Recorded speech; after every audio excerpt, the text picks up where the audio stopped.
Hey everybody, thought we were overdue for some updates. It's already Wednesday. I feel like it's true when you hit your 40s, there's some kind of warp drive where every day feels like 5 hours. Before you know it, it'll be 2027 and then 2030.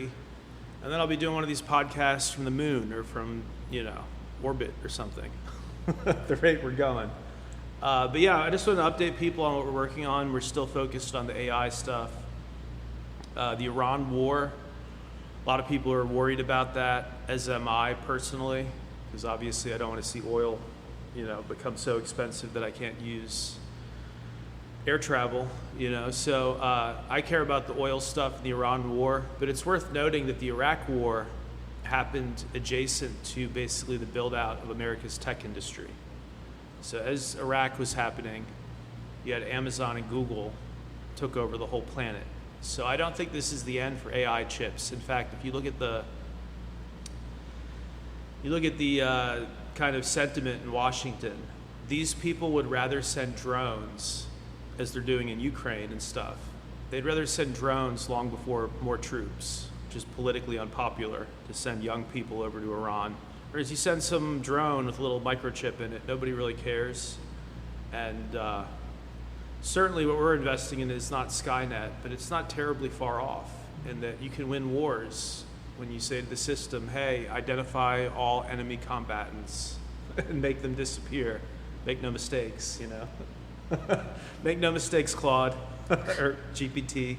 But no, these chips basically provide LLM inference in the battlefield or in space or deep underwater. And I can't think of a more interesting thing to invest in. So people have asked me which chip makers am I talking about. I don't want to hype the investments that we're in. Yulia is here listening. Yes, hi everyone. But I don't want to hype what we're in. I've certainly mentioned these companies by name before, and there are only, how many companies have just received the $2 million U.S. Army contract, U.S. Army SBIR contract, $2 million to explore this chip. And then a county in Taiwan, keep in mind this is an American chip maker, and a county in Taiwan contracts them to run a pilot project, smart city pilot project, where they have up to 20 surveillance cameras piped into their chips. And the idea being, if you're walking in the middle of the night and you're some Taiwanese single lady and somebody walks up to you trying to mug you, the cameras pick it up immediately. It gets sent to local law enforcement or even to a local drone, and you're safe. The opposite of the dystopia that some people are freaked out about. This is still human controlled. It's just the surveillance cameras right now are dummies. They're looking at nothing. Best case scenario is some half awake person at 3 a.m. is watching these streets in Taiwan. Whereas here, this pilot project, they're going to be watched every second of the day by a large language model or a similar system, kind of vector search.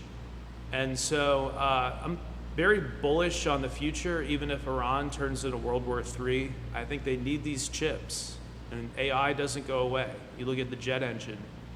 It was invented at the tail end of World War II.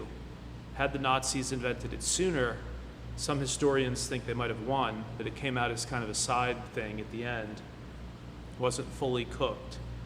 Jet engines only progressed from there. So point being, World War II was an accelerant for technology. We got nuclear power and the jet engine and improvements in submarines and rocket technology, which literally led to the space program, right? They took the people from Germany and that became NASA and the Apollo program with von Braun and all that stuff. So I think we're in a good place, not financial advice, a lot of volatility, but as we were discussing on the elevator, volatility means there's money coming in and out. Volatility, as long as you occasionally see a win, is a good thing. I feel like the chips are the new biotech. Where people see the opportunity with biotech it was you could cure a disease. You could invest in a company that would then cure a disease, and the upside to that was tremendous. And here you can invest in a system that becomes the dominant substrate of either surveillance or public safety or winning wars. And what is that worth? What is a system worth that can just win the war for you without sending any troops? What is a system worth that can keep your city streets safe without violating your personal liberties? I don't know. I think the upside is absolutely tremendous, but I don't want to give specifics. And so this is the last update until next week, probably. Any other thoughts? No? Keep following, subscribing, guys, and stay tuned. Yeah, we're doing a lot of stuff on YouTube, a lot of shorts, little 60-second clips, and on TikTok. We try to put one thing out every weekday. Good little discipline. I notice the audience is growing over there. But certainly investing in AI is my focus, and people belly aching about crypto. That's funny. I've almost not mentioned crypto at all over the last year. I've mentioned silver a lot, which is up something like 200%, up more than gold. I haven't been talking about crypto a lot, and it's because I haven't been inspired by what they're saying. I don't see the unlimited upside in crypto that I see in artificial intelligence. Doesn't mean I dislike crypto. I treat it as any asset. When I see opportunity, I get in there.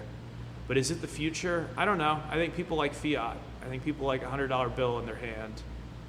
That system isn't entirely broken. And the Bitcoiners didn't sell their vision to the world. You guys got a bunch of ETFs. You have BlackRock for a little while, fluffing you every day. BlackRock and JP Morgan Chase. Jamie Dimon for a little while was a reluctant fan.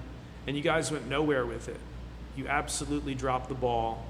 Whereas the folks in AI, I think, some of them are civilizational geniuses. Sam Altman, Dario Amodei. These are civilizational geniuses, in my opinion.